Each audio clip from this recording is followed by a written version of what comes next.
사람 예수 이름 믿으며 영원토록 변함없는 기쁨. 한 번 더 믿음으로 슬픈 마음 있는 사람 예수 이름 믿으며 영원토록 변함없는 기쁜 마음 함께 선포합시다.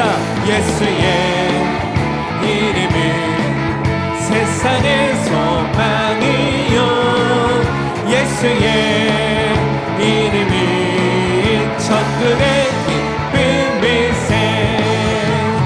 거룩하신 주의 이름 너의 방패 삼으라. 환난 시험 당할 때에 주 고백할 때 존귀하신 주의 이름 존귀하신 주의 우리의 기쁨 우리 기쁨 내도다면 주의 품에 안길 때에 기뻐 찬송 부르리 아멘. 예수의 이름이 세상의 소망이요 예수의 이름이 천국의 기쁨일세. 한 번 더 예수의 이름이 세상의 소망이요 예수의 이름이 천국의 기쁨일세. 우리 갈 길 나간 후에 보좌 앞에 나가 왕의 왕께 경배하며 영광을 드리리 아멘.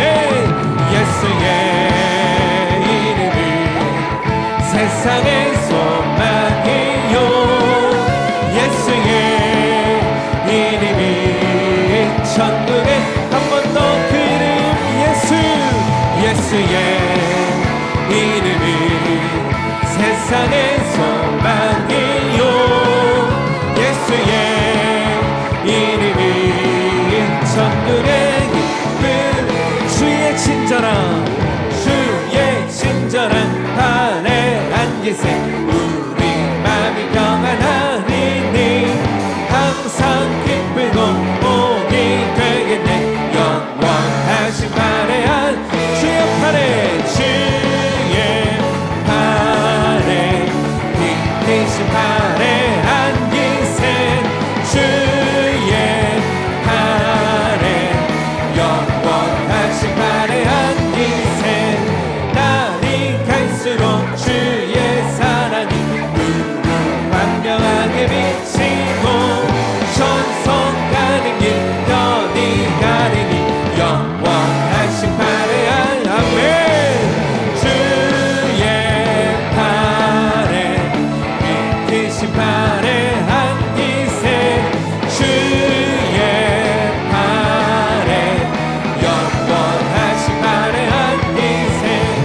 주의 보좌로 나아갈 때에 기뻐 찬미 소리 외치고 겁과 두려움 없어지리니 영원. 우리 한 번 더 고백합시다. 주의 보좌로 나아갈 때에 기뻐 찬미 소리 외치고 겁과 두려움 없어지리니 영원하신 주의 팔에 깊으신 발에 안기세. 주의 팔에 영원하신 한 번 더 주의 팔에 깊으신 발에 안기세. 주의 우리 한 번 더 믿음으로 고백합시다. 영원하신 주님의 팔에 주의 팔에 깊으신 발에 안기세. 주의 팔에 영원하신 발에 안기세. 할렐루야. 우리를 영원히 돌보시고 붙드시는 주님을 의지합니다. 믿음으로 주님 앞에 다시 한번 큰 박수로 영광 올려드리며 우리의 삶을 붙드시는 주님 내가 주님과 영원히 함께하기를 소망합니다. 할렐루야.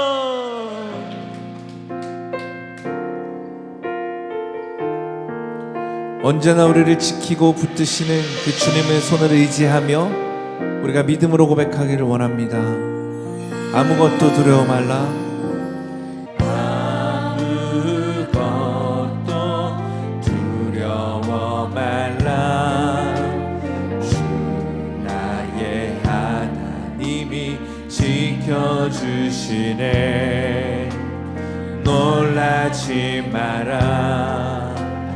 겁내지 마라. 주님 나를 지켜주. 고백합시다. 내 마음이 힘에 겨워. 할렐루야. 내 마음이 힘에 겨워 지칠지라도 주님 나를 지켜주시네. 세상에 험한 풍파 몰아칠 때도 주님 나를 지켜주시네.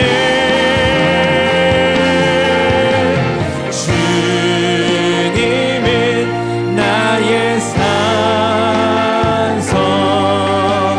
주님은 나의 요새, 주님은 나의 소망, 나의 힘이 되신. 우리 함께 자리에서 일어나 찬양하겠습니다. 주님은 나의 산성,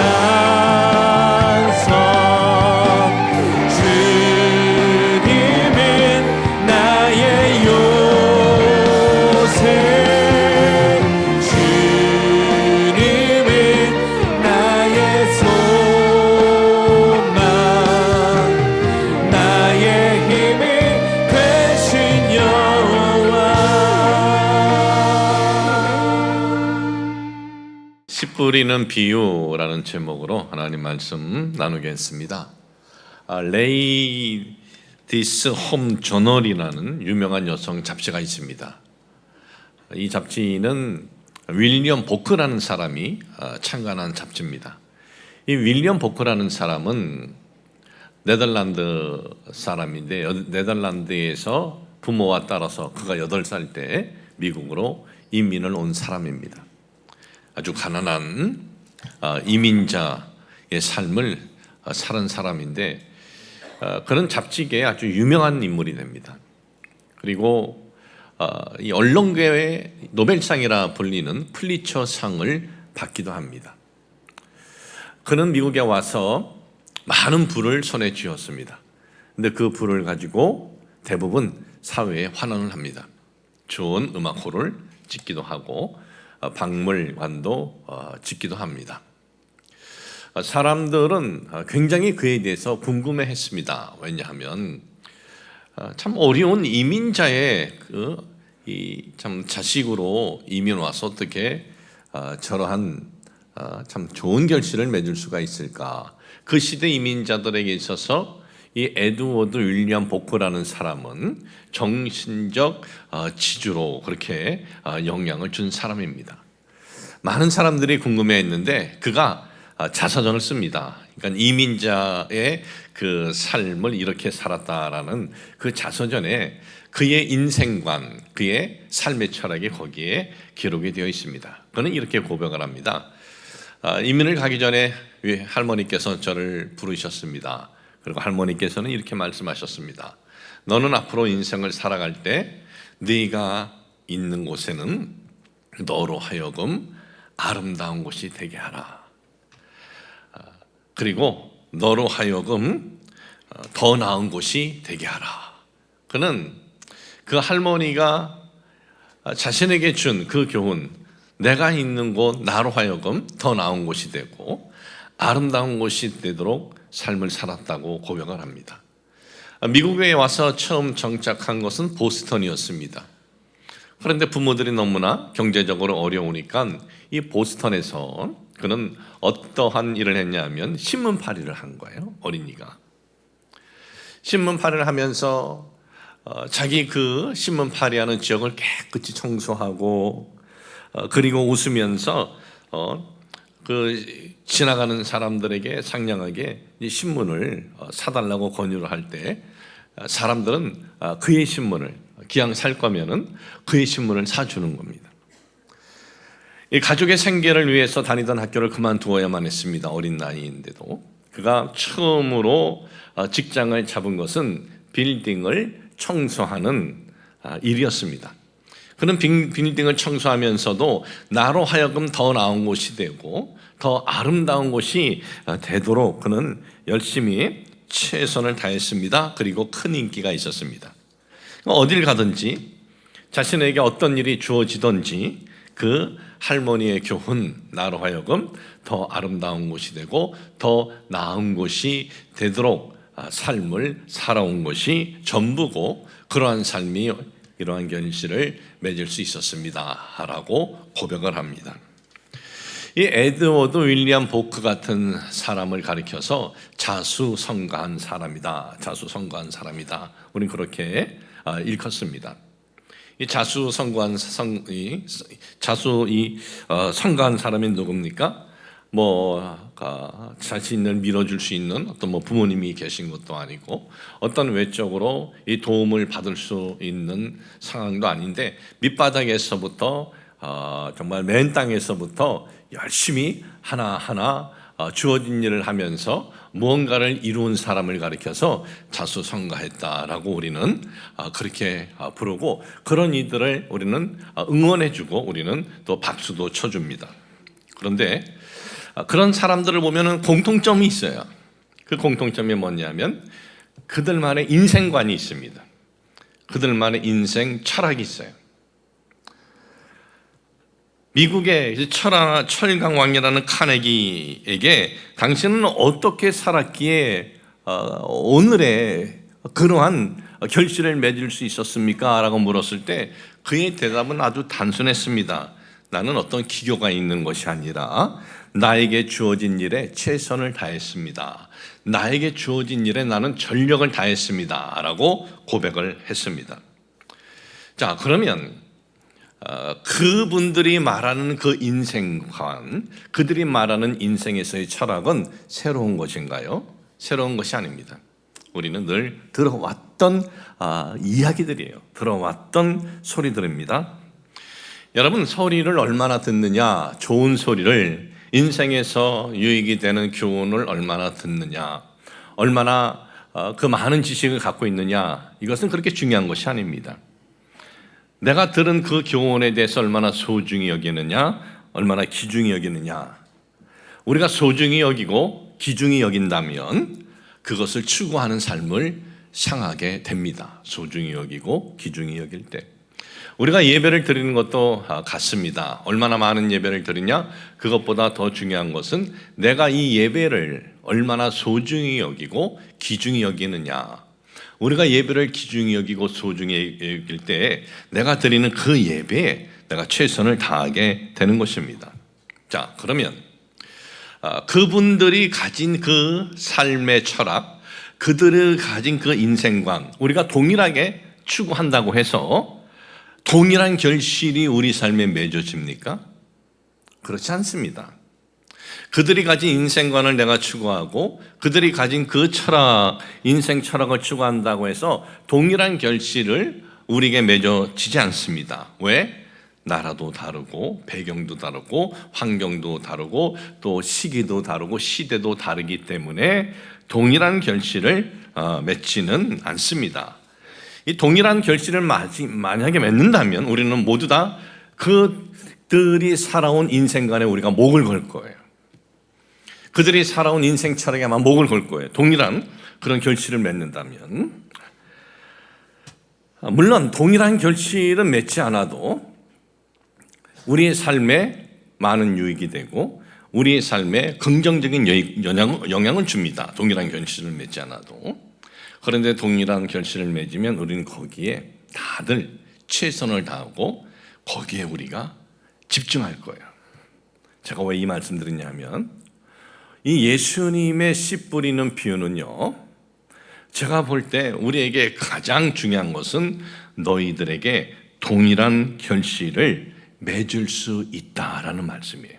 그건 좋은 밭이 되고 좋은 땅이 되고 좋은 마음이 되면 누구든지 동일한 결실을 맺을 수 있다. 여기에 보면 100배, 60배, 30배 이렇게 기록이 되어 있습니다. 이건 수학적 계산법의 의미가 아니에요. 우리는 이 말씀을 그냥 수학적으로 계산해서 그래도 30배보다는 주여 100배로 복을 내려 주옵소서. 지금 소유한 어떤 그 물질에 100배, 60배, 30배 늘어난다 그런 의미가 아닙니다. 이것은 풍성함의 의미예요. 이 말씀 자체가. 그러니까 우리의 삶이 풍성해진다는 거예요. 그 풍성해진다는 것이 뭐냐 하면 우리가 살아갈 때 삶의 여러 상황을 만나면서 사는 것이 인생 아니겠습니까?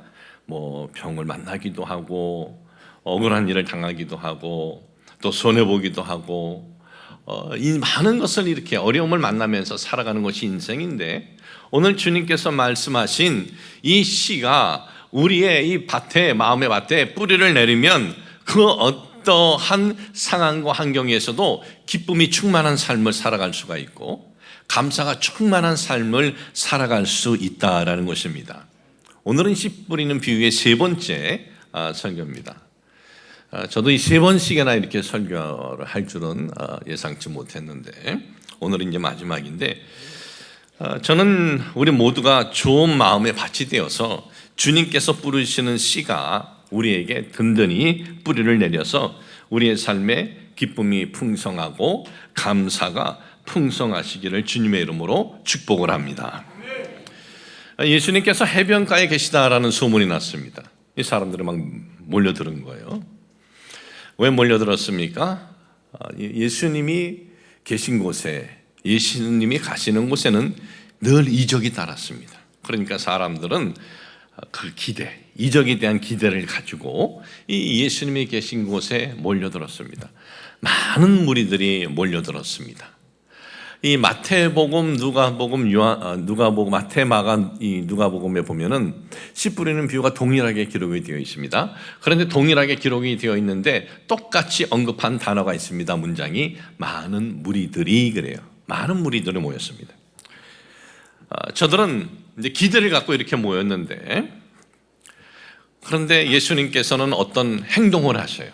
근데 그 행동은 저들의 기대를 꺾어버리는, 기대를 저버리는 행동을 하시는 것이 아니었습니다.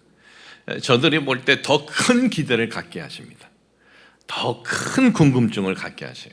우리는 이 부분의 말씀을 볼 때 그냥 예수님께서 이렇게 하셨구나라고 우리가 보는데, 우리가 만일 갈릴리 해변에 예수님의 이적을 기대하고 나갔다고 한번, 이게 우리라고 한번 생각해 보세요. 근데 그 예수님께서 배를 타시는 거예요. 그리고 해변에서 조금 떨어지는 거예요. 어떤 생각이 우리에게 들겠습니까? 야, 이번에는 무슨 독특한 또 특별한 이적을 행하시는가? 그런 마음들이 들지 않았겠습니까?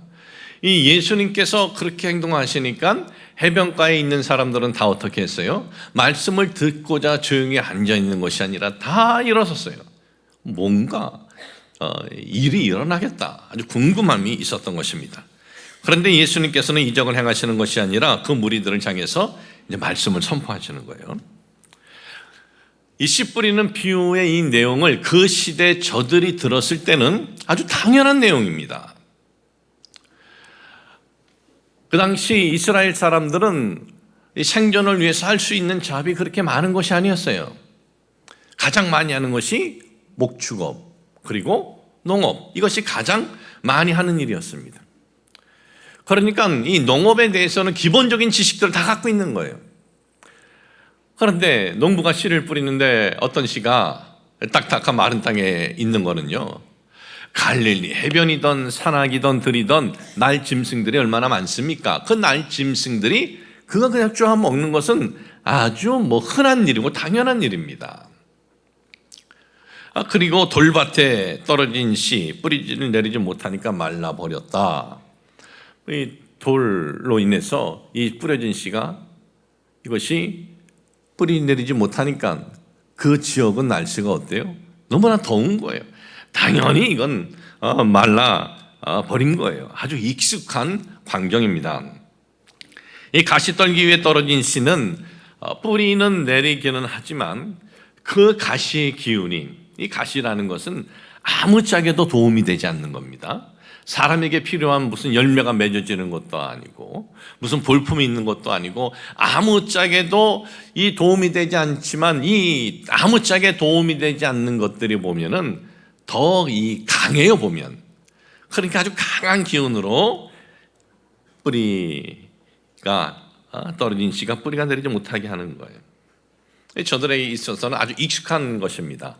저들의 그 환경은 보면은 뭐 비옥한 곳도 있지만은 대부분이 들판 산지입니다.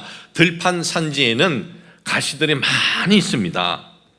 그러니까 아주 익숙한 이 환경이에요. 그런데 여태까지는 익숙했는데 좋은 밭에 떨어진 씨는 100배, 60배, 30배 결실을 맺는다. 농부들이 볼 때 이거 꿈 같은 이야기예요. 농부들이 볼 땐 100배, 60배, 30배 이 꿈 같은 일입니다. 그 시대 농부들이 농사를 지면은 결실을 이렇게 맺습니다. 100개를 얻으면 몇 개가 세금으로 나가느냐? 반이 세금으로 나가요. 반이. 원래 그 내는 이 세금을 쭉 따져보면 반이 넘어요. 그러니까 저는 좀 넉넉하게 생각을 해서 반이라 그러는데 반이 세금으로 나가는 거예요. 반이 세금으로 나가면 그 반을 가지고 가족과 함께 살아가는 거예요. 한 해를. 그런데 어느 날 큰 문제가 생깁니다. 흉년이 들어버려요. 흉년이 들어버리면은 뭐 이제는 어떻게 할 수 없이 자기가 가진 농토지만은 이 땅을 유지에게 줘요. 이 땅을 주겠습니다. 그리고 우리에게는 한 달에 얼마씩 이 생존할 수 있는 것을 주십시오. 그리고 우리가 그 땅에다가 우리가 열심히 일을 하겠습니다. 그렇게 하는 것은 흉년이 왔기 때문에 이제는 다른 대책이 없습니다. 그렇게 하지 않으려면 어떻게 해야 돼요? 그냥 노동으로 먹고 살아야 되는 거예요, 나가서.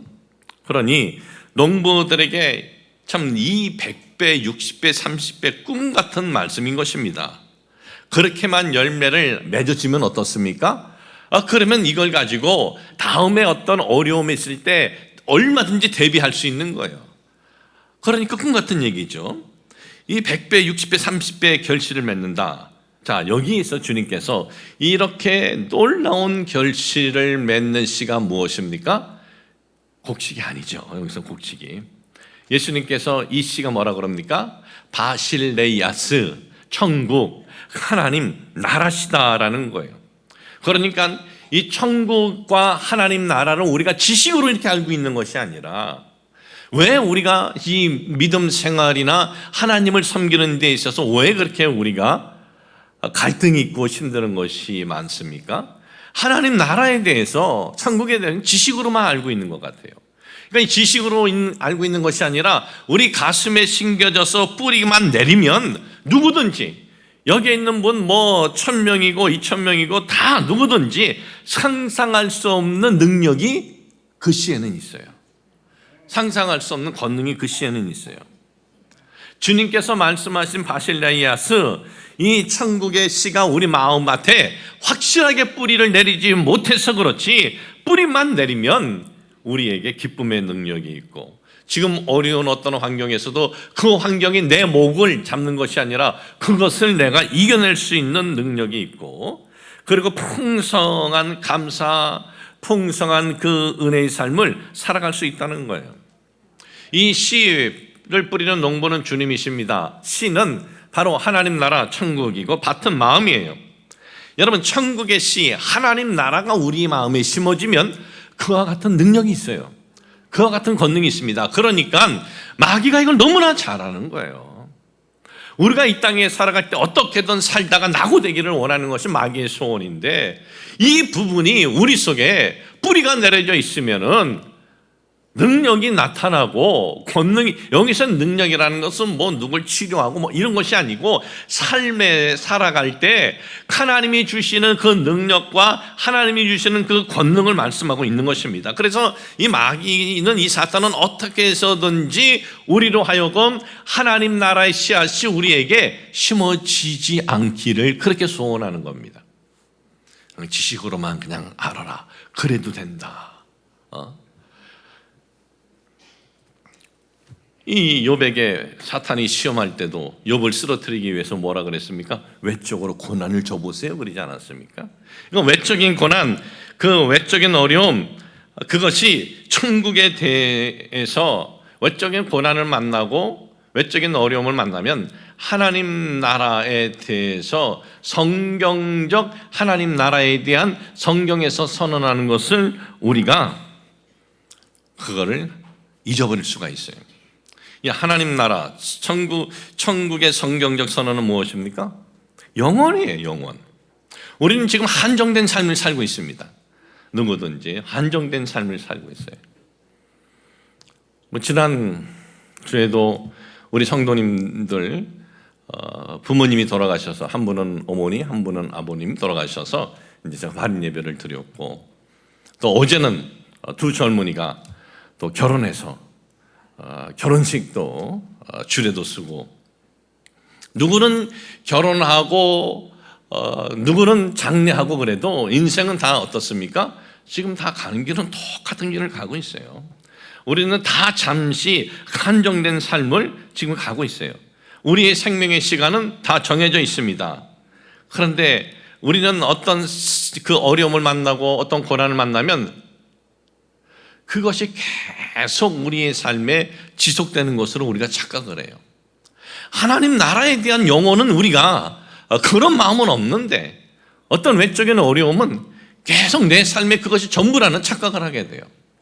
여러분, 외적 어려움은 다 지나가는 거예요. 그리고 하나님 나라는 영원한 겁니다. 우리가 이것을 잊지 않을 때 외적 환난 시련이 하나님 나라의 씨앗, 천국의 씨앗에 영향을 줄 수가 없는 거예요. 우리가 이 부분을 잊지 않을 때. 자, 오늘은 이제 가시떨기입니다. 오늘 읽어드린, 봉독해드린 말씀 보면 마태복음 13장 22절에 가시떨기에 뿌려졌다는 것은 말씀을 들으나 세상의 염려와 재물의 유혹에 말씀이 막혀 결실하지 못하는 자요. 이 가시떨기, 세상의 염려, 그리고 이 재물, 이렇게 말씀하고 있어요. 유대라는 이 지역은 갈릴리 해변 지역도 있고, 또 옥도 같은 그러한 좋은 지역도 있지만 대부분이 들판, 그리고 산악으로 되어 있습니다. 산지. 그렇기 때문에 가시떨기가 많아요. 근데 농부 가시를 뿌릴 때 가시떨기 그거 있는데도 뿌리겠습니까? 있으면 그거 치워버리죠. 그리고 뿌리죠. 그런데 겉으로 볼 때는 가시떨기가 이게 제거된 것 같은데, 이 뿌리가 살아있는 가시떨기가 나중에 이 씨앗과 함께 자라면서 씨앗이 흡수할 수분이나 영양을 다 이게 뺏어 먹어요. 그리고 양분을 흡수하지 못하는 그 씨앗을 죽게 만든다는 거예요. 근데 여기서 씨앗의 이 영양분, 씨앗이 우리에게, 천국 씨앗이 우리에게 든든히 이것을 뿌리를 내려야 하는데, 그 영양분을 앗아가는 가시떨기 나무의 역할 두 가지라 그럽니다. 하나는 세상의 염려, 다른 하나는 물질의 유혹. 물질의 유혹. 그런데 오늘 읽어드린 이 내용, 이 세상의 염려, 다른 하나 물질의 유혹, 이 말씀을 원어대로 직역하면 이렇습니다. 세상의 염려와 부유함의 속임수가 그 말씀을 완전히 질식시키다 그래요. 세상의 염려, 그리고 부유함의 속임수가 이 하나님 나라에 대한 이 씨를 완전히 질식시킨대요. 질식시킨다는 것이 무엇입니까? 질식하게 하다, 잊게 하다라는 거예요. 하나님 나라를 잊게 한다는 거예요. 염려와 물질의 유혹이 하나님 나라를 우리가 바라봐야 되는데, 이 염려로 인해서 하나님 나라 바라보는 것을 막고 질식시키고, 물질의 유혹이 하나님 나라를 소망해야 되는데 그것을 방해한다는 거예요. 세상의 염려와 물질의 유혹이 그렇다는 겁니다. 세상의 염려, 여러분, 우리가 살아갈 때 세상에 염려 없는 사람이 어디 있습니까? 인생을 살아가면 다 세상에 염려가 있어요. 어려움이 있고 염려할 사건이 있고 여기 있는 모든 분들 어떤 좀 차이가 있을 뿐이지 크고 작은 염려가 있어요. 저도 염려가 있어요. 왜 염려가 없어요? 다 있지. 그럼 염려의 환경에 처했을 때 어떻게 하라는 겁니까?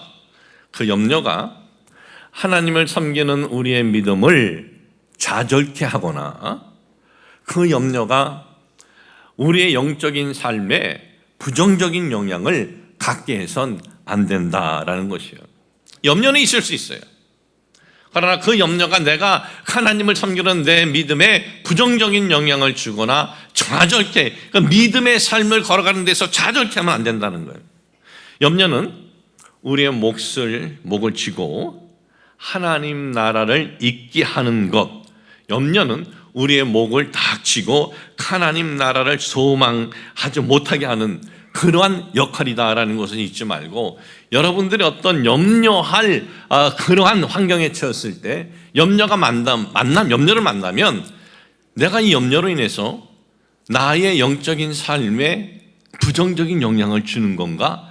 그걸 여러분들이 이렇게 확인해 봐야 돼요.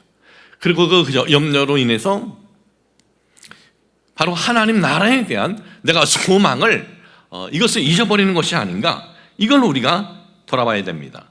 여러분, 염려가 여러분의 목을 쥐게 하는 것이 아니라 우리가 하나님 나라에 대한 뿌리를 든든히 내리면 그 염려를 우리가 목을 칠 수 있는 거예요.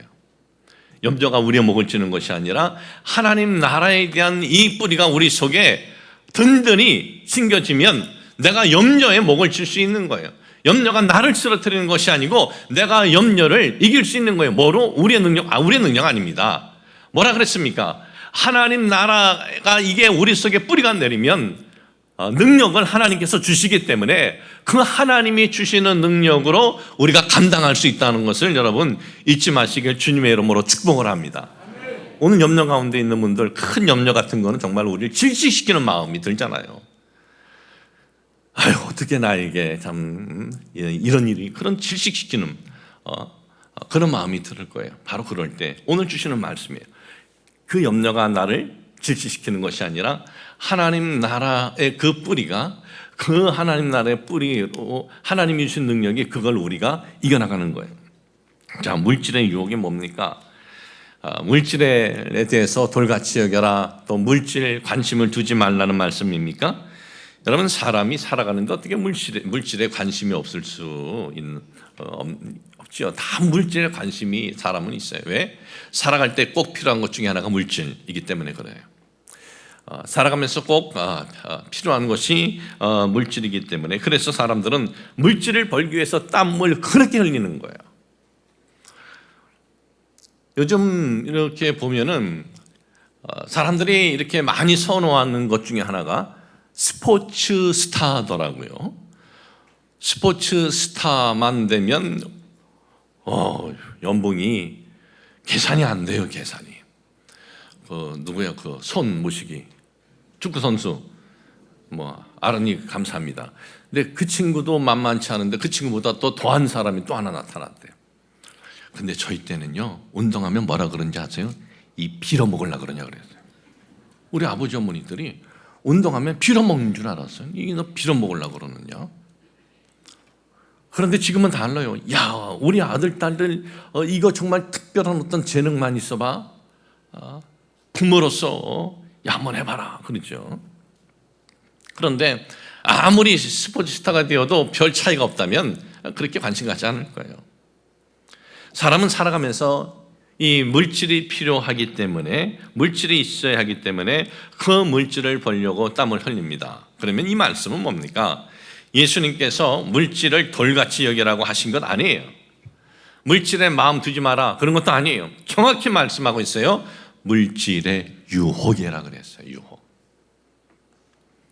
그 물질이 너로 하여금 하나님 위에 있게 하는 유혹. 그 물질이 너로 하여금 하나님을 짓밟는 행위를 하는 것. 이 물질의 유혹을 말씀하고 있어요. 여러분, 우리가 살아가면서 물질이 필요하기에 물질을 벌려고 애쓰고 물질에 관심을 갖는 것은 당연하지만 물질의 유혹을 경계하라 이거예요. 여러분, 돈을 벌기 위해서 열심히 땀을 흘리십시오. 그러나 그것이 우리 인생의 전부가 되어서는 안 돼요. 그것이 열심히 우리가 애쓰고 벌려고 하지만 그것이 인생의 전부가 되어서는 안 돼요. 워런 버핏 회장님 이렇게 보니까 여태까지 총 도네이션, 그러니까 사회에 환원한 돈이 얼마인가 봤더니요 60조였더라고요. 60조. 우리나라가 1년 예산이 600조인데 뭐 엄청난 거죠. 그러니까 그렇게 많은 물질을 벌어도 그 물질이 그 사람의 목을 참은 게 아니에요. 그 물질을 그가 정복을 한 거예요. 그러니까 살면서 우리가 물질에 대해서 관심을 가졌고 열심히 벌려고 하지만 그것이 내 인생의 전부가 되면은 그때 그것이 우상이 돼요. 그것이 우상이 되면 하나님 나라 가기 싫어요. 그것만 있으면은 되니까 뭐 그래서 더 많이 있는 사람, 큰 부가 있는 사람이 나중에 돌아가실 적에 속이 많이 상할 거예요. 우리는 뭐 그렇게 많이 없어서 그냥 뭐 부르시면 아멘 가고 조금 더 있으라 그러면 있고 가고 물질이 우상이 되거나 물질이 여러분 신이 되게 하지 마십시오. 그렇게 되면 물질이 가시떨기가 되어서 물질만 소망하게 되고 하나님 나라는 우리가 잊어버리게 된다는 거예요. 여러분 열심히 돈을 벌어도 하나님 나라를 소망하면서 돈을 버시길 주님의 이름으로 축복을 합니다. 자, 마지막 부분, 이 부분이 이제 아주 중요한 부분입니다. 좋은 땅. 마태복음 13장 23절 좋은 땅에 뿌려졌다는 것은 말씀을 듣고 깨닫는 자니 결실하여 얻은 것은 100배, 어떤 것은 100배, 어떤 것은 60배, 어떤 것은 30배가 되느니라 하시더라. 풍성한 결실을 맺는 좋은 땅, 좋은 땅. 원어를 보니까 텐칼렌켄 이렇게 되어 있어요. 텐칼렌켄. 이것은 어떤 의미냐 하면 좋은 땅이라는 이 의미도 있지만은 완전히 동의하다라는 의미가 있는데 여기에서 이 좋은 땅의 역할은 완전히 동의하는 건데 뭘 동의하는 거냐? 지금 농부가 씨 뿌리는 그 씨, 하나님 나라의 말씀을 듣고 그것을 완전히 동의하는 거예요. 우리가 마음에 완전히 그것을 받아들이는 거예요. 그러니까 텐칼렌켄의 의미는 두 개가 동의하다는 것은 두 개가 하나로 합쳐지고 결합된다라는 뜻이에요. 그러니까 하나님 나라 씨, 이 천국의 씨하고 우리 마음이 하나로 결합이 된다라는 거예요. 이것이 좋은 땅이에요. 여러분, 좋은 땅은요 다른 게 아니에요. 좋은 땅은 바로 주님께서 이 땅에 오셔서 우리에게 선포한 그 천국 하나님 나라에 대해서 그걸 내가 마음으로 받아들이는 것, 이것이 좋은 땅을 말을 합니다. 그런 삶에는 100배, 60배, 30배 결실을 맺는다. 아까 말씀드렸죠. 물질을 100배로 60배로 30배로 늘려준다는 것이 아니라고, 이건 수학적 계산법이 아닙니다. 풍성함의 의미예요. 여러분, 살아갈 때 우리가 기쁨으로의 풍성함, 감사함으로 풍성함, 이 풍성한 그 마음을 갖고 살아가려면 다른 것이 아닙니다. 좋은 땅이 되면 돼요. 좋은 땅은 누구나 될 수 있어요. 좋은 땅은 목사라고 해서 좋은 땅이 돼요? 아니에요. 그렇지 않아요. 누구든지 좋은 땅이 될 수 있어요. 그러므로 여러분, 하나님 나라를 우리가 지식으로만 지금 알고 있는 것이 아니라 그냥 교회에서 그런 얘기하고 성경에 쓰여 있는 것으로 아는 것이 아니라 여러분 심령에 받아들이고 그 하나님 나라를 우리가 잊지 말고 살아가는 그러한 인생이 가장 복된 인생이고 가장 행복한 인생이다라는 것을 잊지 마시길 주님의 이름으로 축복합니다. 하나님 아버지, 저희들 지난 3주 동안 씨 뿌리는 이 비유를 통해서 말씀을 들었습니다. 우리는 어떤 마음의 밭입니까? 저희들 좋은 마음의 밭이 되게 하여 주시옵소서. 우리가 좋은 마음의 밭이 되어서 천국의 씨, 이 하나님 나라의 씨가 우리 마음에 든든히 뿌리를 내리게 하여 주시옵소서. 예수님의 이름으로 기도합니다. 아멘.